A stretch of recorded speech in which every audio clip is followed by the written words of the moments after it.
এই ভালো করে বসো। এভাবে বালিশের উপর বসলে তো বালিশগুলো নষ্ট হয়ে যাবে। নষ্ট হলে হবে, তুমি আবার কিনবে। এখন আমাকে একটু আরাম করতে দাও তো। কিছু বলতে গেলে তোমার গায়ে লাগে। আচ্ছা বাদ দাও। আর কতদিন হোটেল থেকে খাবার কিনে এনে খাবো? এবার তো রান্নাটা শিখে নাও। রান্না করতে আমার ভালো লাগে না। তুমি শুধু রান্নাটা শিখো, এঁঠো বাসনপত্র তো আমিই ধুয়ে দিই। তুমি ছাড়া আর কে ধোবে? তুমি তো বিয়ের আগে বলেছিলে তোমাকে কিছু কাজ করতে দেবো না, রানীর মতো করে রাখবো।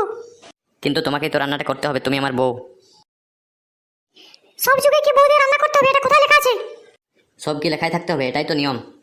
তুমি বড়দেরকে কিভাবে প্রণাম করো? পায়ে হাত ছুঁয়ে নাকি ষষ্ঠাঙ্গে? আমি তো প্রণাম করিনি কাউকে। এটাও তো নিয়মে ছিল, বড়দের প্রতি সম্মান দেখানো। নিজের বেলায় বেলাটি আর আমার বেলায় কেলাটি। প্রেম করে বিয়ে করাটা আমার মস্ত বড় ভুল হয়েছে খেলা। শুধু ভুল নয়, বিরাট ভুল। তবে প্রেম করে বিয়ে করাটা নয়, মেয়েদেরকে শুধু কাজের লোক ভাবাটা বড় ভুল। কাজ না করে আবার বড় বড় ডায়লগ মারছো, একটু লজ্জা লাগে না? সত্যি কথা বলতে আমার লজ্জা লাগে নাকি? থামো এবার। তোমার জন্য আমি একটা ভালো রাঁধুনি রাখবো।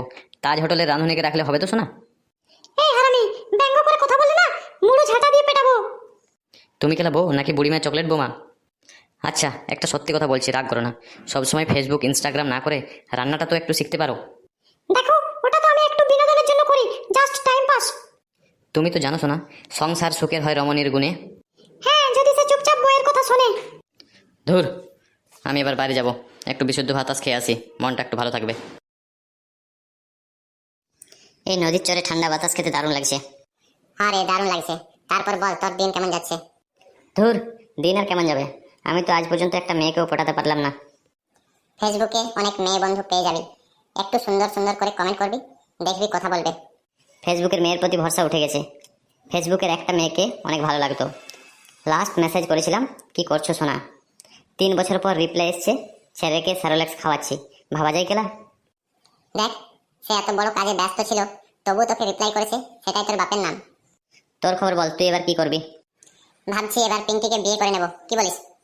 হ্যাঁ হ্যাঁ, বিয়েটা করে নে, অনেকদিন ভোজ খাওয়া হয়নি। আর দেখ, পল্টুদা আসছে, ও তো প্রেম করে বিয়ে করেছে, ওর কাছে একটু টিপস নি। কি পল্টুদা, খবর সব ভালো তো? বিবাহিত জীবন কেমন কাটছে? আর বলিস না খেলা, বিয়ে করে জীবনটা জ্বলে গেল। কেন গো কেলা, কি হয়েছে? আমি তো টেনশনে পড়ে গেলাম। আমিও তো কিছুদিন পর পিঙ্কিকে বিয়ে করব। প্রেম করে বিয়ে করিস না ভাই। রান্না করে তো খাওয়াবেই না, উল্টো তোকে রান্না করা, বাসন মাজা, ঘর মোছা সব প্র্যাকটিস করতে হবে। বৌদি তোমাকে এত খাটায়, তুমি কেলা কিছু বলতে পারো না? কি আর বলবি রে, বললেই বলবে বাবার ঘর যাচ্ছি। ছোট ভাই হিসাবে তোকে একটা পরামর্শ দিচ্ছি, প্রেম করে বিয়ে করিস না, না হলে দুঃখের শেষ থাকবে না। আচ্ছা, সব সময় নিজেদের মতো করে চিন্তা করলে হবে? বউয়েরা একটু সুখ শান্তিতে থাকুক। আমাদের মা কাকিমারা তো অনেক কষ্ট করেছে, ওরা একা একা কোথাও ঘুরতে যেতে পারে না। ওদেরও তো ইচ্ছে হয় ছেলেদের মতো কোথাও একটু ঘুরে আসি। এটা তুই ঠিকই বলেছিস রে। আমারও তো কন্যা সন্তান হতে পারে, তখন তো আমিও চাইবো যেন মেয়েটা শ্বশুর বাড়িতে খুব সুখে আরামে থাকে। তোদের কথাটা যুক্তি আছে রে, আমি এইভাবে ভেবে দেখিনি তো। না রে, আমি বাজারে যাব, রাতের জন্য খাবারগুলো নিয়ে আসবো।